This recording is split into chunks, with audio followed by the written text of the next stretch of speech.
where it goes down, where you hear about the sports all around town. In the country, full of controversy to the highlights. You just not safe in the limelight. All right, ladies and gentlemen, welcome to another episode of The Stoop, where we talk hoops, and more hoops. Do remember, The Stoop is always powered and brought to you by our good folks over there at Nuts and Bolts Sports. Nuts and Bolts, we love you for the opportunity. Listen, ladies and gentlemen, pulling up to The Stoop is a special episode. Listen, we're really talking about the grit and grind of coming up, and when they really say coming from the bottom, we really got today's guest doing that in the way that he came back to his life and rebuilt everything from the ground up is through the sport of basketball. And we love to talk basketball. Not only that, he's been an athlete and gone on to do some great things in his life and just really done some great things and been productive. So, ladies and gentlemen, I introduce to you Mr. Donald Taylor. Mr. Donald Taylor, thank you so much for coming by The Stoop today. Shout out to my guy, Kev P. Kev P, what's going on, Kev P? Everything is good, man. As always, it's a pleasure to be here. Yes, I know. I appreciate it. All right, Mr. Taylor, once again, it's a pleasure for you to come on to The Stoop today. I want to start a question off by saying, when did you fall in love with the sport of basketball? I guess I fell in love with basketball. I guess I played the game, but when I fell in love is when I became homeless. Okay. That's when I fell in love with basketball. Got you. So around what age through all that process did you realize you may be able to do something with it? I'd say about 15 years old, 14 to 15 years old. Okay. Go ahead, Kev. You've had quite the upbringing, to say the least. At age 15, your family, your mother, and your three brothers, you were evicted from your apartment in Brooklyn. Tell us a little bit about that experience as well as the significance that basketball played at that time. Wow. It's funny. One day I was coming home from school. I had to pick up my younger brothers. And as we got on my block, I saw some dude moving my furniture out the house. Remember, back when I played, back then, they take your furniture and put it out on the street. Not now, when they put it in the storage. But when you were homeless, right, in my time, they put it out in this guy putting our furniture out in the street. And I was like, whoa, wait a minute, man. Are we being robbed? So me and my brother ran up on him, was ready to duke him in, but then I realized that, we being evicted from my apartment. When I saw tears in my mother's eyes, that's when I realized that. As my brothers didn't understand it, but I did right away. Okay. And as far as basketball is concerned, that's the day when my mother told me, Donald promised me that you would stay in school and not, sell drugs in the streets. And I said, Mom, I will. And I think basketball was a way for me to release that anger. Okay. Being upset that I was being evicted out in the streets. You did that out of love and respect for your mom. I can respect that. Most definitely. So I remember Brooklyn basketball in the 90s was ripe with talent. There was no internet back then. And if you were nice, you either read it in the paper or you heard about it from word of mouth. You made a name for yourself and you were on people's radar. They were checking for you. But do you recall circling certain games on a schedule because of a particular player or team? And if so, who would that be? Wow. There's so many. I mean, well, you had Lamont Jones, you had Ty Davidsons, you had Khalid Reeves, Norman Marbury, Jamal Mashburn. Wow, that at that time, the circle of players. Wow, I would have to go with I have to go with Norman Marbury. Who would you say was your toughest competition though? Oh, when I went to the Nike All-American camp, I played against this kid called Khalid Reeves. I think Khalid Reeves and Brian Reese. I don't know if these names. North Carolina, Brian Reese. North Carolina, Brian Reese. Khalid Reese is Arizona. He a Wildcat. Arizona, right.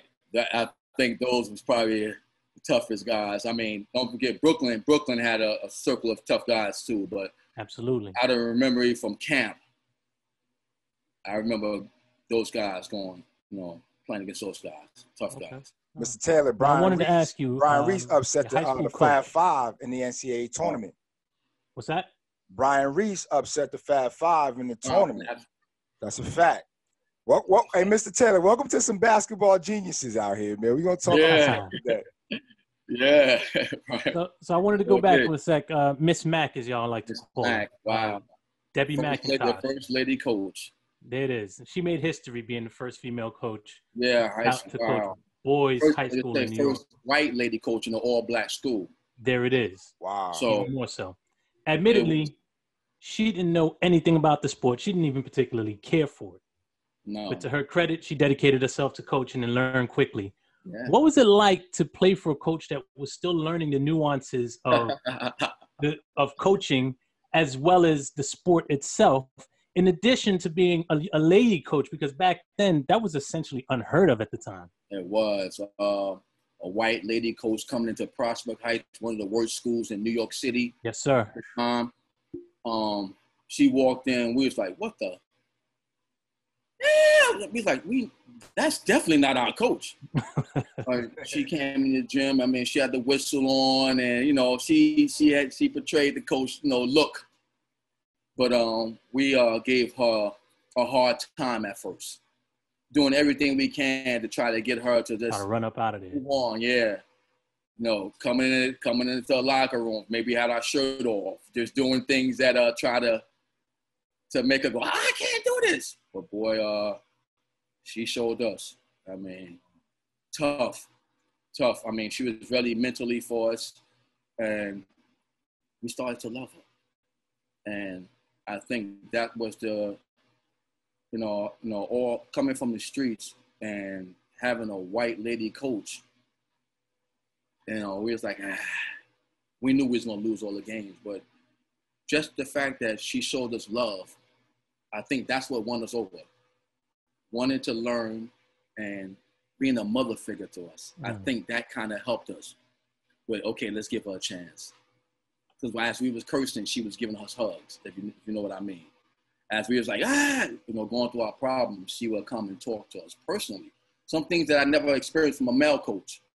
Not to say male coaches don't do that, but in my time, she gave me that motherly love, and all the players too as well. And I think that's why we embraced her and we accepted her as our coach.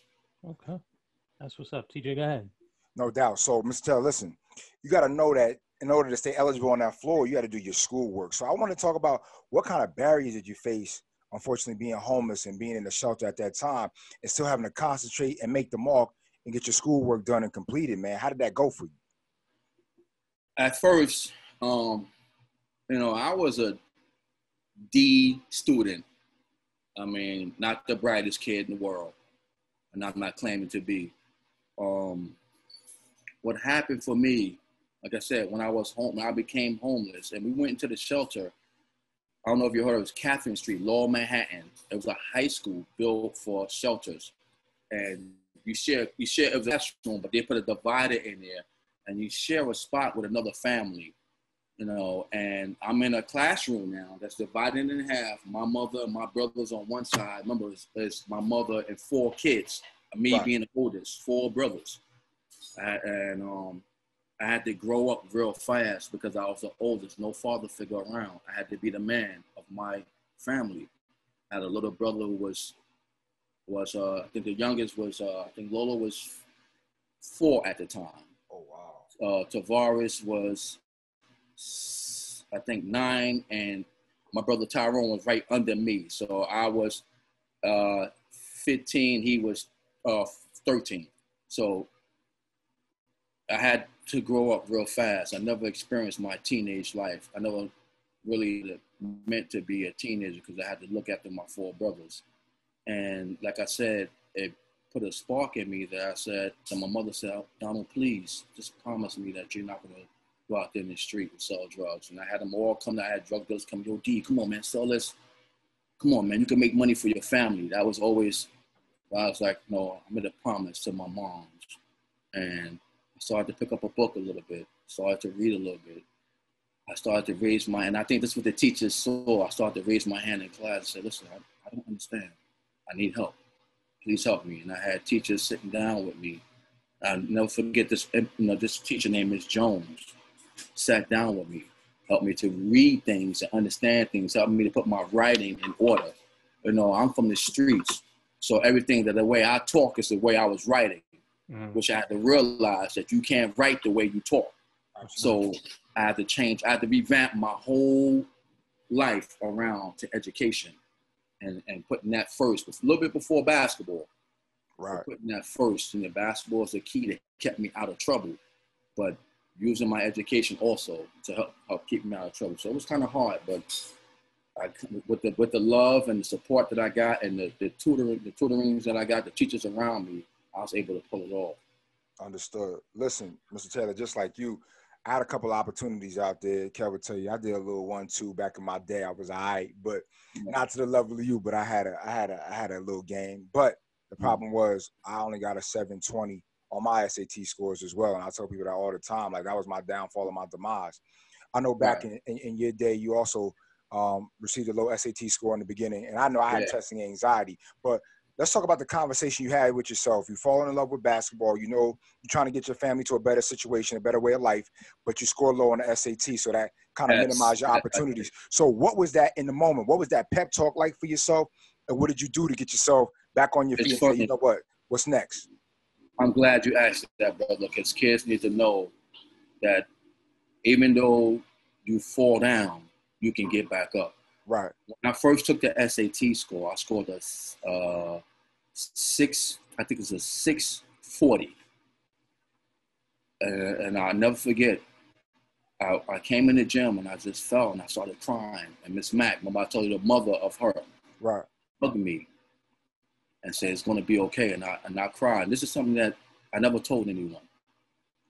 That I cried and I asked her, I said, you know, am I stupid? Am I dumb? You know, why is I'm not getting it? And you know what she told me? That test, it was not built. It was not right for them to throw on us when we're not being taught the things that was on that test. That's right. And right. And she motivated me to keep trying and trying again. I kept trying. I just couldn't remember, all I needed was a 700 to pass, to be eligible to play basketball, D1 basketball, or you know, on a scholarship level. Never ever got that 700, and that was another blow to me from being homeless. And I cried because it's funny. I passed all my high school. You know, we ain't had to take a Regents test. Remember, in high school, when I went to high school, all you had to do is just take the RCTs, and you pass that, you're fine. Yeah. Mm-hmm. And I was able to get my high school diploma. But every time I, sit down, even now to this day, I was never able to pass that freaking SAT test, and it hurt me because the way I grew up and the way I was being taught, it wasn't preparing me for the SAT. You understand? Right. And if you talk to people around my age or anything like that, the classes, the prep classes, and I just wasn't getting it in everyday learning. You see? Now, if they was asking me things on that test about what I've learned in Prospect Heights, I got way over 700. Yeah. You're seeing math problems that you never seen before. You're seeing on the English parts that you got to put words together, and I'm like, whoa, this is like speaking a foreign language to me. And the Miss Mack, they said, you're down. They said, what was the downfall? When I cried on her shoulders, like I said, the mother of her, she looked at me and said, it's going to be okay. And she hugged me, and she made me realize that, it's going to be all right. And from that moment, I got in the library. I studied. I put basketball down for a few minutes. I tried to get it right. I just couldn't get over that hump. And that's what led me to junior college. Okay. We'll talk a little bit more about that. Well, first of all, shout out to Miss Mack for embracing you in that moment. Most definitely. And lifting you up, because clearly that made a little bit of a difference for you, and you persevered and were able to still go on and do great things. So shout out to her for that. But in addition to that, she uplifted you, and then you guys in turn uplifted her on a coaching basis. And oh yes, And thanks to you, to the success you guys attained in pretty quick succession, Miss Mack was featured on 60 Minutes, in which brought more attention to the program for you guys. Yes. And in turn, the Utah Jazz were in town playing the Knicks, and the mailman, Karl Malone, paid a visit to the team, and he had a little side conversation with you as well. Can you tell us a little bit about what was shared with you guys in that moment, please? I would never forget Karl Malone. Wow. Angel, I mean, sent, you know, when all fails, God is always good. And Karl Malone, when he saw the piece, he was touched by us being, you know, one, here you got an all black school with a white lady trying to help these kids achieve something better in life. And Karl Malone came in and he pulled me to the side and he talked to me. It almost, you know, and I talked to him about the situation with the SAT, and I talked to him, and he made me feel that everything's going to be okay. And he told me he wants me to come out and visit his family. And he, you know, it was funny. After the Senior Hall show, when I was on the Senior Hall show, you know, Karl Malone flew me out to his house, and I met his mother before she passed away, and I met his whole family, and he introduced me to a lot of John Stockton around everybody that's in the basketball world, and just showed me if I continue to work hard, this is what's coming. And just another way of motivating me. And Karl Malone, like I said, like a big brother, another guy who, like I said, who didn't have to do that. Karl Malone was already a star within his own rights. He didn't have to, and he wasn't looking for nothing. He wasn't looking to be notified, have, like, hey, I got a homeless kid from New York City, I'm taking him around. No, he wasn't looking for that. He just talked to me about life. A black man versus a young black man, and try to help him get off the streets and see better things in the world besides Brooklyn. There's so much out there. And that's why I will always have the ultimate respect for the mailman. That's heavy. That's beautiful, man. You really giving us some gems today. Sir. But I want to advance for a second here, and we're going to talk about senior year in high school. You voted on to the All-City team. Yeah. Awarded the United States Basketball Writers Association Most Courageous Player Trophy. Yeah. And then you head off to college at Sullivan County Community College. And you win the NJCAA championship immediately, first year. First year. Yeah. How difficult was it to celebrate your personal triumphs in the midst of all the difficulties that's happening at home? Yeah. Wow. Like I said, brother, God is good. I'm always going to preach that first. When one door closes, another one opens up. Say that. And Sullivan was a door that opened up for me. Remember, I didn't pass my SAT. Yeah, initially you were supposed to go to Maine, correct? Maine. Right. I didn't pass my SAT. So I had to, like I said, after the crying and saying, oh, my life is over, and Miss Mack with the loving, the door opened up. I'll never forget it. I was playing basketball at Wingate Park. Was in the tournament, Wingate Park Championship. Notorious. A guy by the name of Eric Fogel. I don't know if you ever heard of Eric Fogel.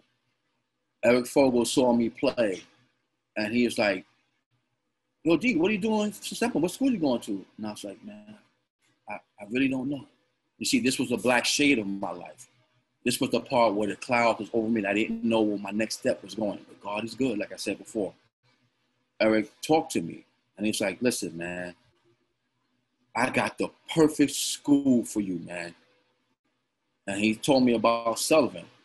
At the time, I didn't have nowhere to go. So to me, that was like hitting the lotto. I was like, okay, I can start from there. So he took me up to, they had a practice in the Bronx with the guys that he wanted to recruit. The coach already told him, we got all the players. We don't need anyone else. Eric told him, boy, you didn't see this player yet. So he took me up to the Bronx, and of course, all the guys was there. The whole team that he said that he already had down for the team. I'm not even supposed to be on the team. And boy, I put a spanking on every last one of them. I mean, and everybody know me for jumping and dunking. And I put a show where the coach was like, oh, we want him. So, like I said, one door closes, and I was hungry, man. You know, I'm homeless. I got nothing to lose. When you're at the bottom and you don't want to go the wrong way, this was the right way for me. So let me take it. And I took it, and I was, like I said, I was hungry, and I went up there, and I don't talk trash a lot when I play, but my game would speak for itself, and my anger in it was, I challenged it the right way, and I was able to show the coach that you ain't got everybody. You don't have me yet. Yeah, well, you certainly channeled that anger the correct way, and you certainly were hungry. Absolutely. Because, man, I tell you, there were no shortage of sports-related accomplishments. The aforementioned All-City, the Courageous Player Trophy, the championships, the regional championships, which included a 68-1 record during that time. Yeah, tournament MVP. Yeah. D3 National Player of the Year. Then you went on to the ABA, and you were Rookie of the Year, and all culminating in being inducted in the SUNY Sullivan Athletics Hall of Fame. Yeah. All those accomplishments I just listed off, which one are you most proud of? Wow. Oh, man. I guess to be recognized from a college and to be put in their Hall of Fame, that's something that people will always see. Mm-hmm. The banner that they got up with my name on it, the first, that's an accomplishment that I just will always, every time I go up to the Sullivan games and I look at my name is still up there on that banner, it was something amazing. And I think that one really touched me because it was that one that made me feel like, okay, you did it. You didn't make it to the pros, so what? But you accomplished a lot. You did it. You actually did it. And graduating from that school and then headed on to FDU, and doing well for FDU and actually getting my degree, but my mother actually able to see me graduate from college. And I know she cried so much, and she said, "You did it, son. You didn't fall back to easy money. Now you got a career, you got a degree, you have a life. Now go take these tests and get these jobs." I'm not going to say that to me. Get these jobs and take care of yourself. She didn't even care about me. Last sponsor, Mom, if I make it, I got your house. No, son, get your education. You don't care about no house. You can't take it with her favorite word. You can't take it with you when you die. I said, oh, God. But that was it. I think that was the most. Beautiful. TJ, go ahead. You got something for him? Yeah. Mr. Taylor, so looking at things, you said throughout the interview, like, when one door closes, another door opens. If we take it back a little bit, I know that there's a lot of doors that open for you. A lot of people open up those doors to help you out.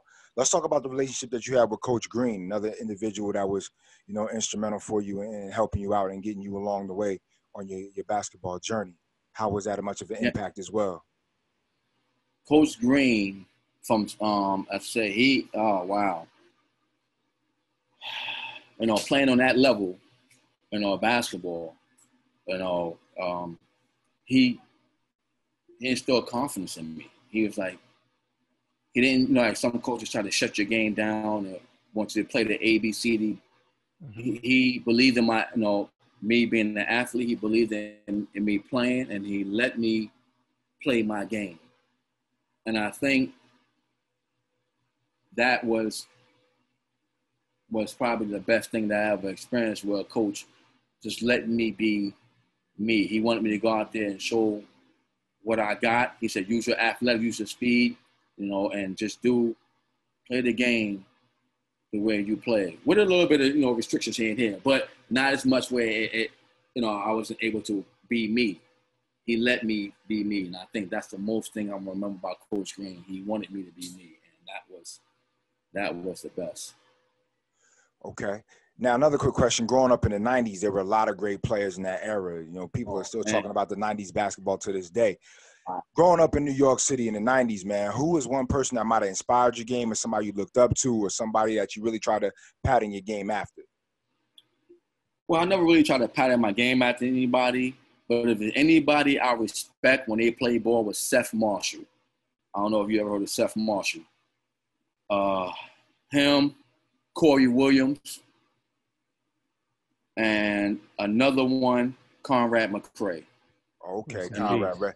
Rest in peace, yeah. Conrad. Rest in peace. Definitely rest in peace. I remember playing in the game, and everybody know me for my athletic ability. Everybody know, boom, I get that ball. I don't do all the dribbling. I do 2 or 3 moves. I'm going to the hole. I'm not trying to put it behind my back 1,000 times, my leg 1,000 times. I'm going to get you off angle, then shoot right to the hole. I remember Conrad telling me, "Yo, D, take the 3. You open. Shoot it, man. I don't care what." And for some reason, I remember him saying that to me. And that day, I think I hit like 2 or 3, and no one really knows me from shooting threes. And I hit like 2 or 3 threes, and it's only because I heard his voice in my head telling me over and over, while as we playing, everybody backing off me because they know I'm fast. Yeah, you're a slasher, right? Right. So he telling me to shoot it, and that right there, wow, Conrad, man, I can't say no more, man. God bless. God bless his soul. Yeah, God bless, most definitely. Go ahead, Kev. Yes, sir, indeed. Wow. After graduating, you began teaching and later transitioned into a career of law enforcement. And you said you may return to possibly teach again and maybe even coach. Where do you stand on that now? Wow, after all this stuff going on, man. Okay, let's start with I graduated. I got my degree. I'm very excited. And I did my, I was at Elmont High School in Long Island doing my student teaching. And they hired me right away. I mean, I'll never forget, her name was Miss Streaker, the principal at the time. And she liked me, and she put me, she said, "I want you to come in next year." And at first I was a little scared, I'm a Brooklyn kid, Going out in that line. As I got on to it and, I got comfortable, I started loving it. And then the switch to being a teacher to a police officer, I was talking to another teacher, and I was like, "Yo, man, listen, you got a house, you got a car. How are you going to do it off our salary?" He told me he was a retired police officer. So it was always in my mind, and they was only asking for 20 years. And I said, I love helping people. I love, doing the right thing. And I know I'm a Black man that will have a great impact on my community when they see me in uniform and know that they're safe. And I always thought about my mother being safe. I always thought about the time when we slept in the park where I didn't get no sleep, and my mother laid on my shoulders and my brothers, and I had them around holding them. And I stayed up that whole night just looking around. I always said, I want to make people feel safe. I guess it was just in me. So I took the test for a police officer, and they called me, and I was right out, took a leave of absence from teaching and started doing that because they only asked for 20 years. And, being a police officer, I've seen a lot of things that were, wow. A lot of things that I liked and a lot of things that I did not like. And I said, how could I make a change? How could we change this where the community don't like officers and vice versa? That's not the way it's supposed to be done. And I just started to talk to people and just wanted to help. And I think that's why I love doing what I'm doing, because I was able to help some brothers by just talking to them, man. I was able to change some people's minds about the idea of all police officers. Not all, not this one. And when all this stuff that hit now in the city that's going over, with the knee on the neck and all this craziness that's going on, I still live by me showing people that I'm not going to allow this to happen. Not when y'all by me. Right. Once them handcuffs go on, game over. We got them, stop. You know, and a lot of cops, believe it or not, a lot of officers live the same way. A lot of people just want to help. But when you have maybe one or two bad seeds, it can get crazy. But becoming a police officer is another highlight, another door that opened up for me, another highlight of my life. I want to lighten the mood for a second. Sure. In '96, a movie came out named Sunset Park. Oh man! Sunset Park. What time is it? That's right. Rita Perlman from Cheers playing the role of a female basketball coach in Brooklyn, an all-black basketball team. Now, nothing official has ever been put out about that movie being based on or inspired by Miss Mac. But do you recall its release and seeing the movie possibly and thinking, it's definitely from Prospect Heights. It's funny because that's what we used to say. Prospect Heights, what time is it?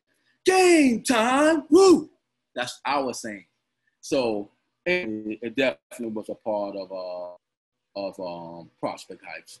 The reason why my character wasn't in there, the homeless kid. That was my next question. The reason why my character wasn't in that thing, it had been because they wanted to pay me.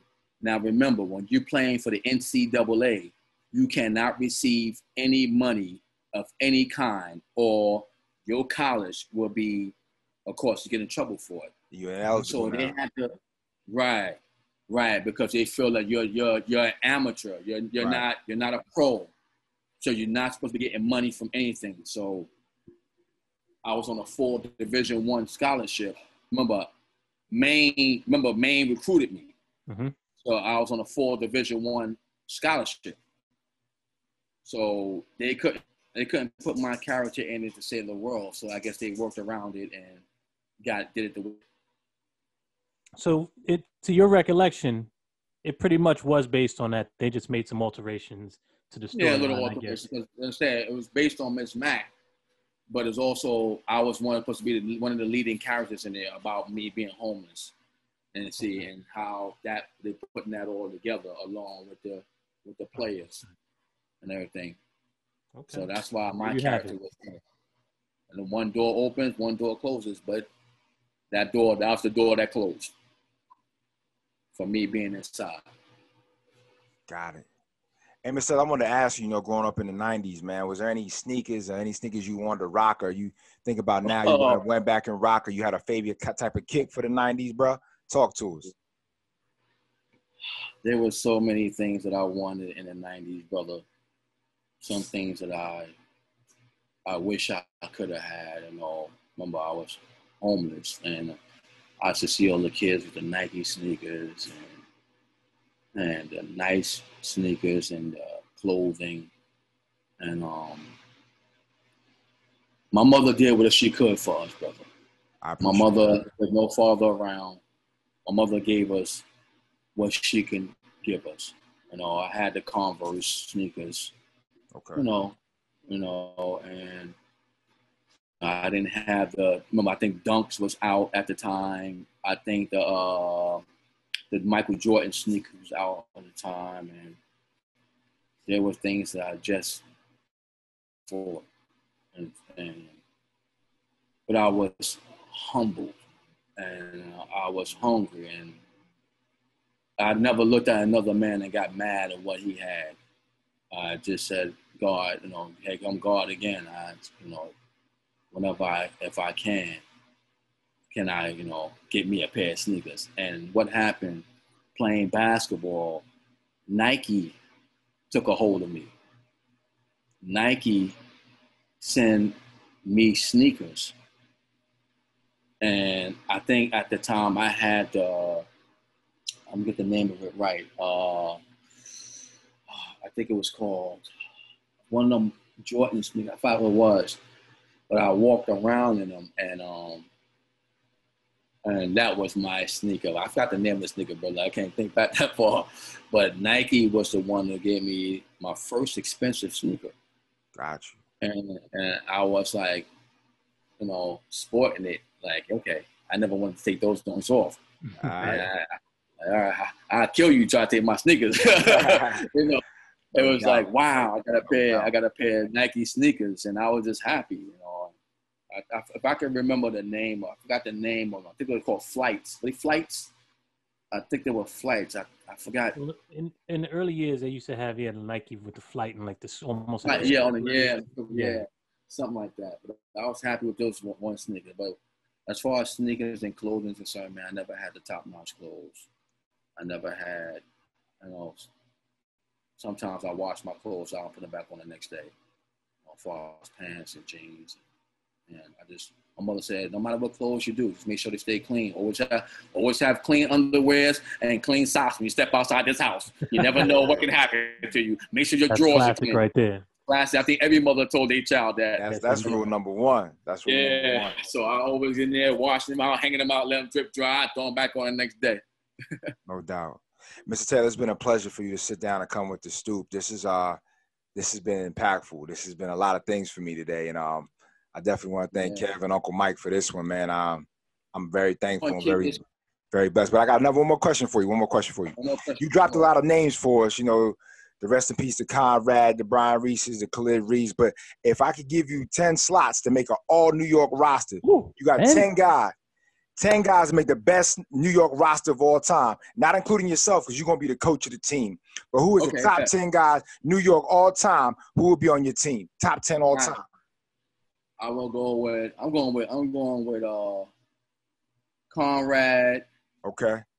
I'm going with Jamal Mashburn. Okay. These guys, I'm going with Khalid Reeves, Brian Reeves. I'm the Brooklyn players. I'm going Brooklyn, going Seth Marshall. I'm going L Train Lamont Jones. Ooh. I'm going Charles Jones. Okay. I always like Charles Jones. I'm going with Norman Marbury. We got that's 8 now, right? Yeah, you got 2 left. More. You got 2 left. 2 left. Woo! There's so many, man. There's so many. And if any of my Brooklyn players looking at it, I forgot you, no disrespect. There's just so many. Let's go with boys and girls.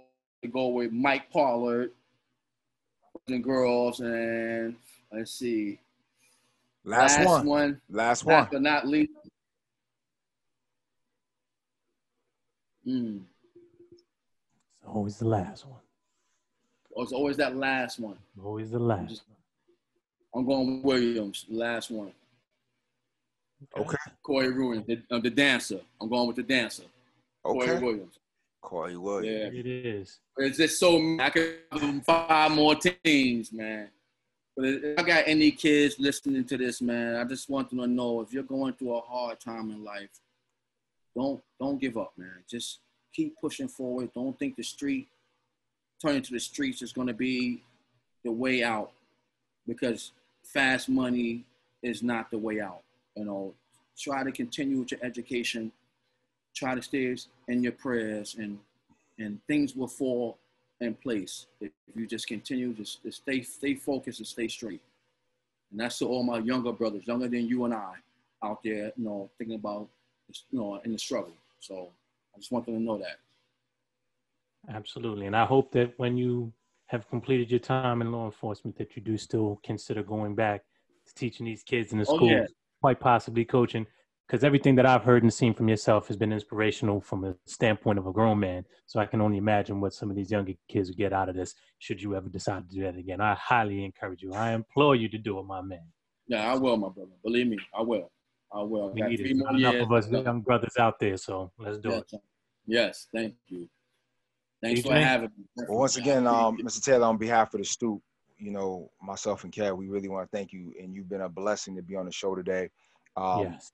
To read your story does nothing, and it does no type of justice until you actually sit down and, you know, the marks of a man of his works on this earth. And once again, no matter what you do, I just see it. You're going to be great, and you've been great this far. Thank you so much for sitting down with us, talking to us, and inspiring myself. I'm sure Kev as well. We wish you all the peace and blessings moving forward. Once again, thank you for coming down to the Stoop today. We greatly appreciate you. Yeah, thanks for having me, and I appreciate you, brothers. Please continue doing what you're doing, man. Thank Absolutely. you. Absolutely. All right, y'all. It's been another episode of The Stoop. Till next time, we'll see y'all. Some say that it gets no realer on the field or the court. We capture the thrillers. Some opinions and all of the truth. Real people talking real sports on The Stoop.